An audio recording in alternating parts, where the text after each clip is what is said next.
Ah yes les gars, c'est Dragonlance57, j'espère que ça va, pour ma part ça va très bien. Aujourd'hui on se retrouve pour une nouvelle vidéo où je vais vous présenter un combo qui est faisable grâce à l'une des dernières cartes qui est sortie dans l'extension BLLR2. Il s'agit du numéro 27, Cuirassé Curanoïde.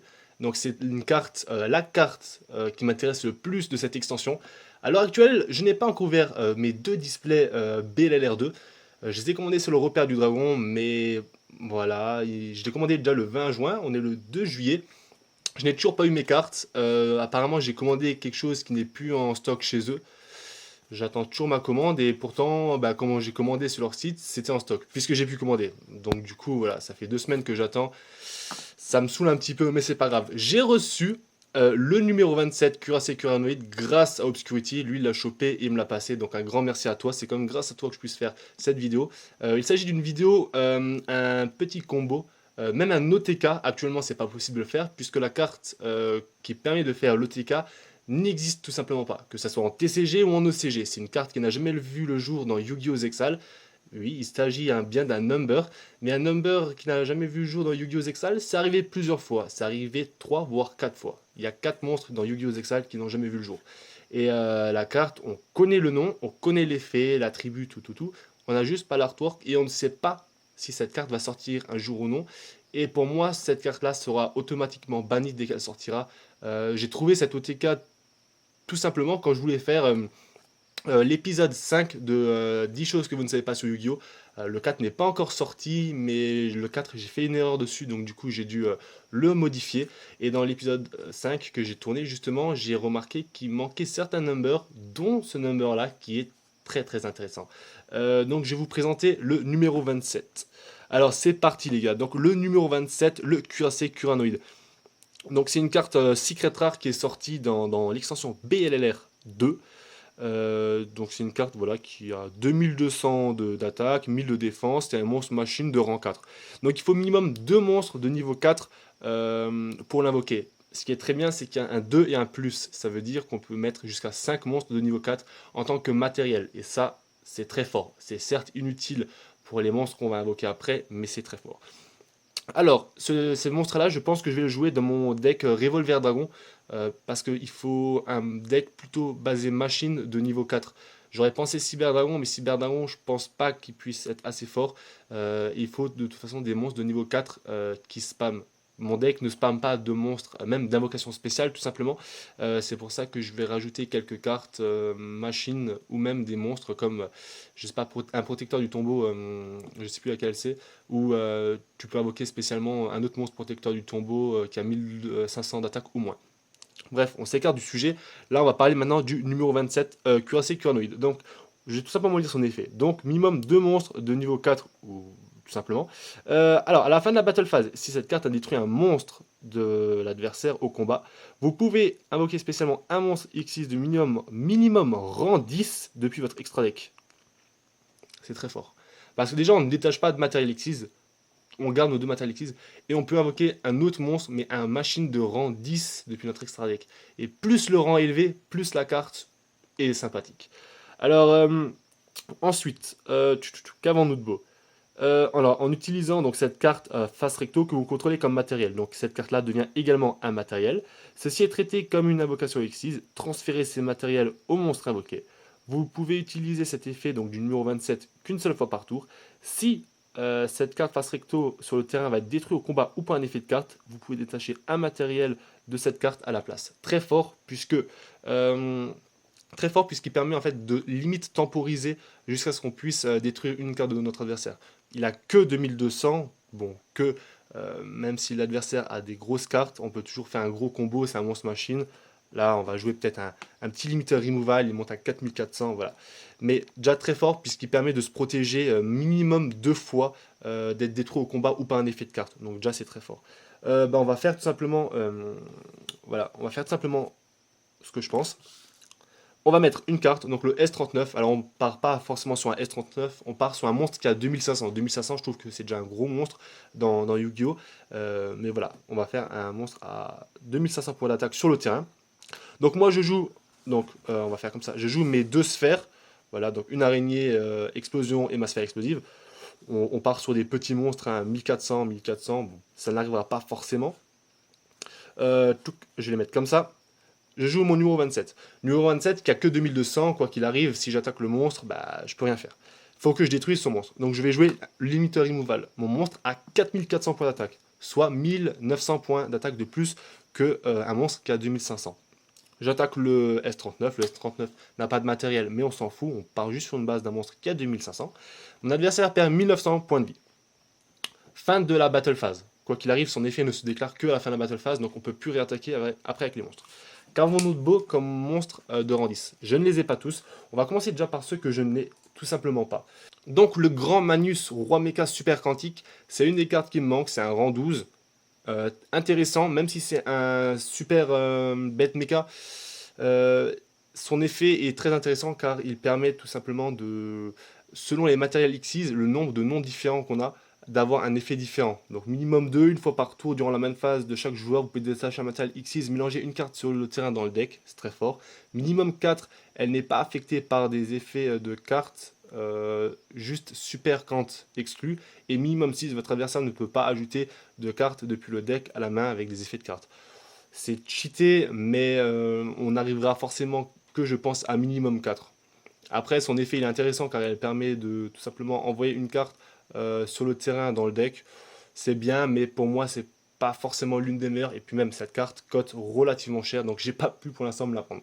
Nous avons ensuite le numéro 81. Donc le numéro 81, c'est le super cuirassé canon ferroviaire Super Dora, 3200, 4000.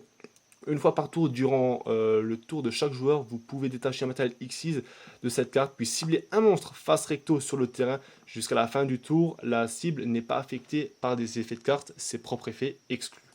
Et nous avons également le numéro C9, Sphère Dyson du chaos. Elle peut être intéressante pour un burn. Le problème, c'est que le numéro 9 n'a pas... est justement un monstre de rang 9 et pas un monstre de rang 10. Du coup, c'est dommage. Là, au début de la damage step, si cette carte a combattu un monstre de votre adversaire, vous pouvez attacher le monstre à cette carte comme matériel Xyz, très fort. Donc c'est avant la damage step. Du coup, un monstre qui est en face, qui est vraiment dur à gérer, on le prend, on s'en fout des points d'attaque, tout ça. Voilà. Une fois par tour, vous pouvez infliger 300 points de dommages à votre adversaire pour chaque matériel Xyz attaché à cette carte. Donc, par exemple là, on va dire que j'en ai déjà 2, plus mon curanoïde 3, plus le monstre qu'on attaque 4. Je détache un matériel, j'en ai encore 3, je le burn de 900. Ouais, c'est une carte qui est sympa, mais ça fait pas non plus... ça change pas la game. Alors, moi je vais vous présenter les cartes que je vais utiliser dans mon deck. Alors, peut-être que je vais prendre d'autres, mais il y a quand même beaucoup de monstres, mine de rien, machine de rang minimum 10. Donc nous avons le palais céleste Babylone Chaos Xyz. Alors, cette carte, elle est bien, mais au final, elle n'est pas bien du tout. Donc 3 monstres de niveau 11, bon après sa condition d'invocation on s'en fout un petit peu. Lorsque cette carte détruit un monstre au combat, il l'envoie au cimetière. Ça n'arrivera pas puisque l'effet se déclenche à la fin de la battle phase. Faut que cette carte tienne encore un tour. Le problème c'est que c'est long, donc du coup voilà, après on pourrait être simplement burner, infliger des dommages de dommages ouais, à notre adversaire égaux à la moitié du monstre qu'on a détruit. C'est sympa mais bon, il y a mieux. Ensuite, nous avons le super destructeur. Donc, nous avons le destructeur galactique super dimensionnel. Cette carte-là, elle est énorme. Fin de battle phase. S'il y a des cartes magie ou pièges qui nous dérangent en face sur le terrain de notre adversaire, voilà, on a cette carte-là. On invoque spé grâce au numéro 27. On détache un matériel Xyz et ensuite on peut détruire toutes les cartes magiques, magiques et pièges sur le terrain de notre adversaire. Donc, c'est un violent entourage presque gratuit. Et en plus, 5000 points d'attaque, si on joue encore derrière tout simplement un limiter removal, ça fait 10 000 points d'attaque, ça peut limite faire de la concurrence à Gren Majou. Ensuite, l'une de mes cartes préférées, donc le palais céleste Gangaridei, ouais, on va dire ça. C'est ni plus ni moins que sa version inférieure du palais céleste Babylone, que je trouve son nom plus sympa. Alors cette carte, c'est vous pouvez détacher un matériel Xyz de cette carte, puis cibler une carte contrôlée par votre adversaire, détruisez la cible, et si vous le faites, infligez 1000 points de dommages à votre adversaire. Ça permet de gérer le board adverse, donc détruire une de ces cartes, un de ces monstres, et on lui inflige 1000 points de vie, c'est intéressant, ça se passe en main phase 2, voilà. Et ensuite nous avons le super cuirassé canon ferroviaire, donc une de mes cartes préférées. C'est tout simple, voilà, c'est un monstre qui a 3000 attaques, 3000 de défense. Une fois par tour, vous pouvez détacher un matériel X6 de cette carte, infliger 2000 points de dégâts de dommages à votre adversaire. Donc voilà, je joue sur mon super cuirassé, je retire en main phase 2 un monstre. Tout simplement, mon adversaire va prendre 2000 de burn en plus des 1900 que j'ai déjà grâce à mon limiteur removal. Mais là, ne s'arrête pas le combo. Et le combo est vraiment très intéressant, je ne sais pas quand le numéro 26 va être édité, mais pour l'instant, en TCG et en ECG, on n'a pas vu le jour. Le numéro 26, c'est ni plus ni moins que l'évolution du super cuirassé canon ferroviaire. Je vais vous lire son effet, donc je vais vous mettre également tout simplement la page. Donc c'est le Psychohazard Explosif Express Dead End. Donc il a déjà un nom bien sympa. C'est un monstre d'attribut feu, machine, effet, donc de rang 10, 4200 d'attaque, 0 de défense. Il faut minimum 3 monstres de niveau 10. Alors, doit être invoqué donc, par Xyz et ne pas invoqué spécialement d'une autre façon. Vous pouvez invoquer cette carte par Xyz en utilisant donc, le super cuirassé canon ferroviaire que vous contrôlez comme matériel Xyz. Les matériels Xyz donc du super canon ferroviaire, donc forcément le numéro 27 est un des monstres qui nous reste, ou peut-être même les deux, hein, on peut même faire les deux, deviennent également des matériels Xyz donc du numéro 26. Durant chacune de la phase, si cette carte, donc le numéro 26, a 2 ou plus matériels Xyz, détachez un matériel Xyz de cette carte. Voilà.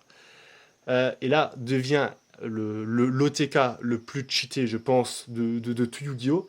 Si cette carte quitte le terrain par destruction, par limiteur removal, parce que voilà, c'est un monstre machine et qu'on en a un en plus en trop, ou même qu'on n'a pas joué tout simplement sur notre numéro 27, mais qu'on le joue après en main phase 2 et on s'en bat les couilles, et il quitte le terrain, votre infliger des dommages égaux à l'attaque combinée des monstres matériels Xyz de cette carte.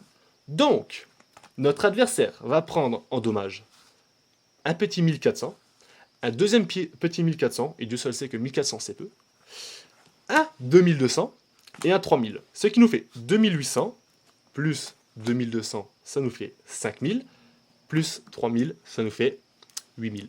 Un petit OTK bien sympa grâce à cette carte-là. Cette carte-là n'a pas encore vu le jour, comme je vous l'ai dit, mais dès qu'elle sera sortie, elle sera automatiquement bannie. C'est juste trop simple de faire un OTK avec cette carte-là. Actuellement, quand je joue tout simplement mon petit cuirassé et cette carte-là par derrière. C'est déjà très fort de base, ça fait un énorme burn, et en plus on se retrouve avec un monstre bien sympa sur notre board. Après, voilà. Mais le numéro 26, clairement, c'est une carte qui est trop cheatée et qui sera forcément bannie. Les gars, sur ce, si vous avez kiffé cette petite vidéo combo présentation du numéro 27 et de ce que j'utilise vite fait dans mes decks, n'oubliez pas de mettre un petit like, ça me fera vraiment plaisir. Sur ce, on se dit à la prochaine. Portez-vous bien, c'était DB57 aux manettes.